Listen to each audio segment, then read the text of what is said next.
Salut à tous, donc aujourd'hui on va parler des types de peau parce que c'est la chose primordiale à connaître si on veut savoir comment se maquiller et donc avoir un beau maquillage. Et aussi les types de peau, c'est la chose qui est importante aussi au niveau des soins, parce que si on connaît pas notre type de peau, on pourra pas savoir quels soins avoir pour notre peau et c'est sûr qu'on n'aura pas donc un beau maquillage. Peu importe ce qu'on va faire avec le maquillage, qu'on utilise les bonnes affaires, ça sera jamais assez beau parce qu'au final on n'a pas fait le début, donc savoir notre type de peau pour avoir des bons soins quotidiens. Quotidien, je vous fais pas va chier, ok? Là, ça a juste donné comme ça. Ce n'est pas un va chier.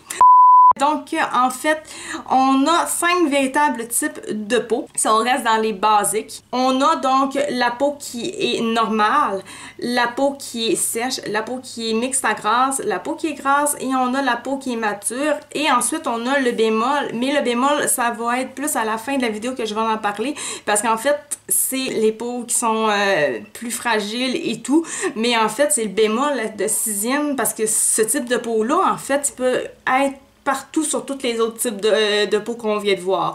Ça fait qu'on va juste aller dans les petites bases en oubliant pour le moment la 6e qui est le petit bémol qui va être vraiment à la fin.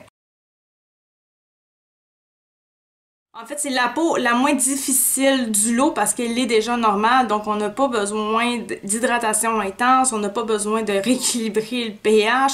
C'est la peau la plus facile à travailler et qui coûte peut-être même, en fait, probablement le moins cher de la gamme au niveau des soins parce que justement, on n'a pas de soins appropriés de plus à donner. Donc, on fait un entretien normal à tous les jours, on se lave normalement, doucement, le visage le matin et le soir, on fait nos masques et tout, mais on n'est pas intense dessus parce qu'on veut juste l'entretenir, on ne veut pas non plus la gâcher, on veut pas on veut pas l'irriter ni rien, donc voilà.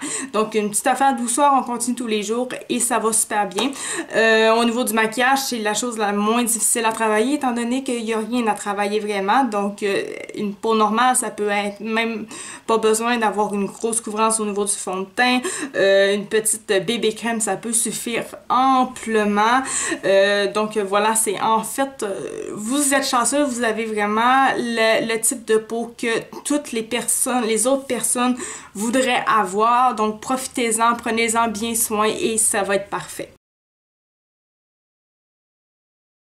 Donc la peau sèche est une petite peau qui est toute mince. C'est une peau qui s'irrite facilement, elle va démanger. Donc démanger, je sais pas si en France vous connaissez ce mot-là. Donc elle va vous piquer, vous avez besoin de vous gratter.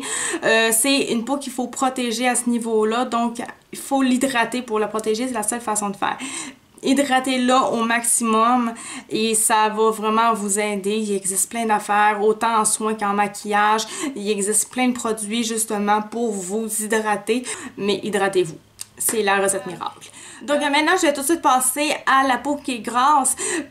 Puis après ça, je vous parlerai de la mixte à grasse. Ça va être un petit peu moins compliqué au niveau des informations, je trouve, à donner. Donc la peau grasse, c'est une peau qui fait en fait du sébum de trop. Qu'est-ce que c'est que le sébum? Donc, si vous regardez votre visage, vous avez sûrement remarqué qu'à un certain moment de la journée, peut-être 1 heure après vous être levé, peu importe, votre peau commence à briller puis vous trouvez ça un petit peu dégueulasse. Et peut-être même que pour la plupart d'entre vous, vous allez être porté à laver votre visage à chaque fois que il y a justement de la brillance sur votre peau. Premièrement, ça c'est la pire chose à faire. Là, vous lavez le visage à toutes les fois que votre peau devient brillante. Là, ne faites pas ça, mais ça, je vais passer à ça tantôt. Donc ça, c'est bref, le sébum que c'est. Donc c'est de l'huile sur votre visage. Finalement, c'est huileux. Donc qu'est-ce qui se passe pour que ça fasse ça? En fait, le problème, c'est que votre peau, elle a un problème de pH. Ok, elle a trop de sébum, c'est une accumulation. Donc, le sébum, c'est celui-là, juste en passant.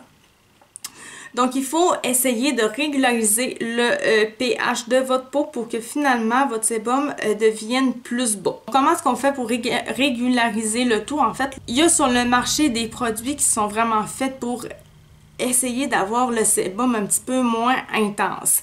Donc là, rendu là, c'est à vous d'aller voir un professionnel, vous faire recommander vraiment les produits que vous avez vraiment besoin.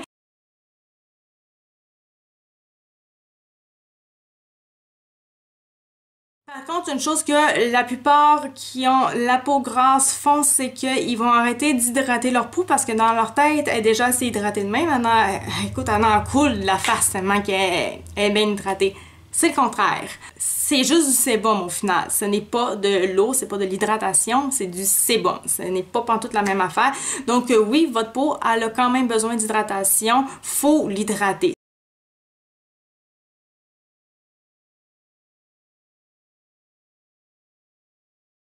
C'est un cercle vicieux. Plus que vous allez souvent vous laver le visage, ça va vous enlever le sébum. Mais la peau, elle a besoin de sébum de base. Ça, là, j'ai pas la raison incroyable, je pourrais vous l'écrire, mais ça, c'est sûr qu'elle en a besoin. C'est une chose normale dans notre corps de faire du sébum. C'est comme nos cheveux, il en faut. Donc, il faut arrêter ce cercle vicieux-là et vraiment y aller doucement le matin seulement et le soir seulement, doucement. Puis là, après ça, après un certain temps, là, je sais qu'au début, vous allez vous dire « mais c'est dégueulasse, ma peau est dégueulasse ». C'est sûr, là, ça va être rendu une cure de désintoxication rendu là. Avec le temps, ben, vous allez voir une amélioration au niveau de votre peau. C'est ça. Ça va pas prendre, ça sera pas le lendemain, ça sera pas dans 3 jours. Faut lui laisser le temps de comprendre que le lavage excessif est terminé. C'est vraiment tannant avoir une peau grasse. Je le sais, je l'ai déjà vécu, je le vis encore à moitié. Vous allez comprendre tantôt pourquoi. Mais c'est quelque chose qui fait partie de notre vie. Il faut en prendre soin, puis pas trop intensément non plus. Ça fait partie d'un game, voilà. Maintenant pour la peau qui est mixte à grasse avec le Super Voshi. Donc une peau mixte à grasse, dans le fond c'est la peau elle est sèche La peau elle est sèche à des endroits, mais elle est grasse à d'autres endroits et elle est grasse toujours dans les mêmes endroits. Donc, c'est là où est-ce qu'on dit la zone T. C'est quoi la zone T? Dans le fond, c'est la zone ici et ici. Donc, c'est pour ça qu'on dit la zone T. Ça fait vraiment un T et c'est vraiment toutes ces zones-là que le sébum s'est touché. Dans le fond, que la peau, elle est grasse. Parfois, il y en a qui sont ici aussi au niveau de la zone T, hein, qui sont peut-être moins ici, mais qui sont ici. Donc, ça fait quand même le T au fait. Juste comme ça pour vous le dire. Là. Donc, c'est les mêmes principes. Donc, où est-ce que la zone, elle est grasse? C'est donc la même affaire qu'une peau grasse, on s'entend. Donc, c'est une peau qui est aussi plus épaisse. Et les peaux qui sont plus sèches, comme moi ici, c'est plus sec, ben, c'est des peaux, dans le fond, qui c'est un manque d'hydratation, il faut l'hydrater et tout. C'est une petite peau mince qu'il faut faire attention à elle parce qu'elle n'est pas beaucoup protégée à cause qu'elle manque d'hydratation. Tout ce que j'ai dit tantôt. Donc, c'est elle qui est la plus compliquée à faire parce que justement, on peut pas donner nécessairement le même produit sur la zone qui est grasse versus sur la zone qui est sèche parce qu'au final, ben, ça fonctionne pas. C'est deux types de peau différents. On peut utiliser mais ça coûte plus cher dans ce temps-là quand on fait ça. On peut utiliser des produits exprès pour les peaux grasses, pour les endroits avec la peau qui est grasse et pour la peau qui est sèche, faire les autres produits pour ces peaux-là. Mais ça, c'est un petit peu plus tannant. Donc, souvent, ce qu'on va utiliser, c'est comme du 2 en 1. Donc, ça va autant aider vraiment la peau qui est sec à être plus hydratante et notre peau qui est grasse à faire moins de sébum. Donc, c'est vraiment ça qu'on va avoir comme genre de produit. Mais vous pouvez vraiment utiliser aussi 2 sortes de collections différentes pour vos zones différentes, mais ça coûte beaucoup plus cher. Les peaux matures, c'est donc des peaux qui perdent leur élasticité, qui manquent d'hydratation, donc voilà, ils vont avoir des rides, etc.